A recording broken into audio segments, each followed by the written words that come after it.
د ذل حجې د غلس ورځې ډیر فضیلت لري. الله رب العزت د غلس ورځو د ذل حجې ته د لوی اختر د میاشتې د غلس اول ورځو ته ډیر لوی فضیلت، ډیر لوی عظمت، ډیر لوی عزت ورکړی دی. قرآن مجید کې الله رب العزت سورۃ فجر کې په د غلس ورځو باندې قسم خوړلی دی او دغه په دې کې دې طرف ته اشاره ده چې الله رب العزت په نسبت باندې د غلس ورځې ډېرې د عظمت والي دي، ډېرې د عزت والي دي، ډېرې د برکت نه ډکې ورځې دي. حضرت عبدالله ابن عباس رضی الله تعالی عنه فرمایي نبی علیہ الصلوۃ والسلام د غلسو ورځو مبارک فرمایلی دي ما من ایام العمل الصالح فيهن احب الى الله من هذه الايام العشر. الله رب العزت په د غلسو ورځو کې چې څومره نیک عمل زیات محبوب د بنور ورځو کې دومره نیک عمل الله رب العزت په نسبت دومره محبوب او دومره پسندیده نه ده لکه څرنګه چې په دغه لسو ورځو کې الله رب العزت ته یو نیک عمل څومره محبوب ده. صحابه د نبی علیه الصلوۃ والسلام چې پوښتنه کې ولل جهاد یا رسول الله، الله رب العزت ته په نور ورځو کې جهاد کول او په دغه لسو ورځو کې د الله رب العزت بل یو عبادت کول دغه نسی سره برابر کېدلای. نبی علیہ الصلوۃ والسلام ورته فرمایل ولل جهاد، جهاد هم دغه ورځو د عبادت سره نسی برابر کېدلای مگر هغه مجاهد، هغه جهاد کوونکی سړی الا رجل خرج بنفسه وماله فلم يعمل ذلك بشيء، مگر هغه ځوان، هغه مجاهد چې خپل ځان خپل مال د الله رب العزت په لار کې ولګاوه او دای خپل ځان او خپل مال د الله رب العزت په لار کې قرباني کې او واپس نسی دی، هغه مجاهد خو بیا ډیر لوړ درجه ده. ورنه عام مجاهد په عام حالاتو کې کوم جهاد کیږي دیغه مجاهد او دیغه جهاد نه هم په دغه لسو ورځو کې یو مسلمان عبادت کی دغه عبادت فضیلت او دغه عبادت عزت د الله رب العزت په نسبت باندې ډیر لوی ده. بل حدیث کې نبی علیہ الصلوۃ والسلام فرمایلی دي چې په دغه لسو ورځو کې یو سړی روزه ونیسي، یو مسلمان روزه ونیسي، د یوې روزې دومره ثواب ده. نبی علیہ الصلوۃ والسلام فرمایلی لکه یو کال چې روزه ونیسي. او کچېره په دغه لسو ورځو کې یو سړی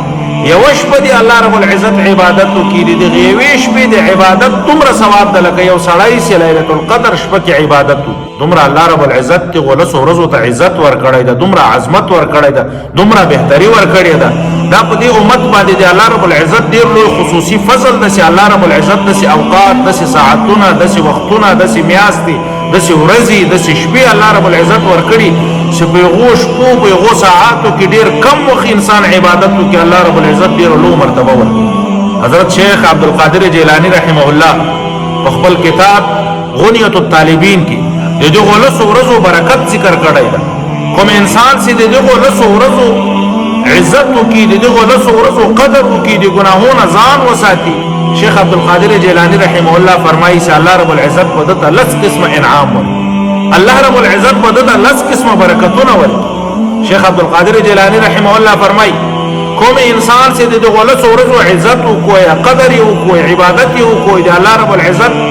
د نافرمانی نه ځان وساتو، د ګناهونو ځان بچ کو، د غلط ورځو کې هر قسمه ګناهونو ځان بچ، غیبت ده، چغلی ده، بدنظری ده،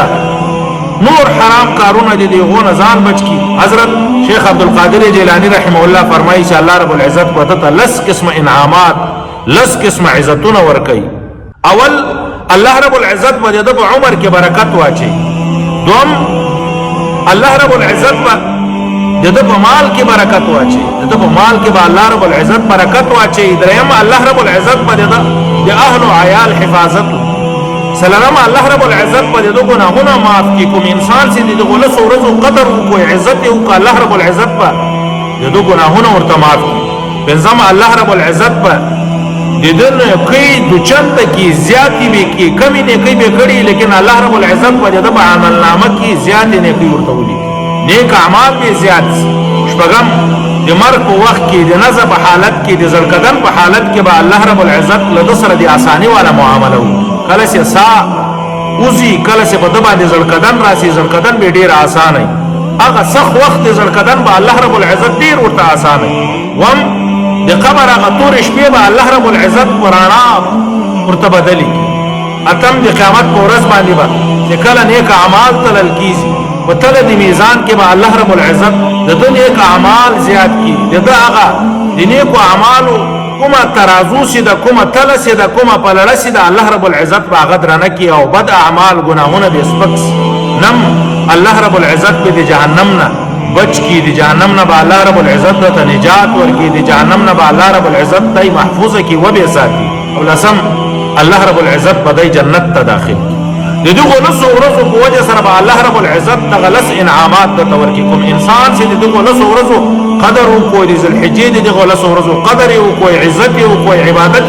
کې او کوی د الله رب العزت منهیات او نازان وساته نه پرمانیانو نه ځان وساته د ګناهونو ځان وساته خدای پاک راضي کو ذکر اذکار وکړلو نو الله رب العزت په دغه لس قسمه انعامات ورکړي نبی علیہ الصلوۃ والسلام فرمای واكثروا فيهن من التهليل والتكبير فانها ايام التهليل والتكبير والذكر الله دغه دی الله رب العزت کی یادولو والے ورځې دی په دغه ورځو کې لا اله الا الله ډېر یې په دغه ورځو کې دی الله رب العزت لوی بیان وي ادا دی لا اله الا الله ورځې دی دا د تکبیر ورځې دی په دې کې تکبیرات یا الله اکبر لوی بیان وي او ذکر اذکار کوي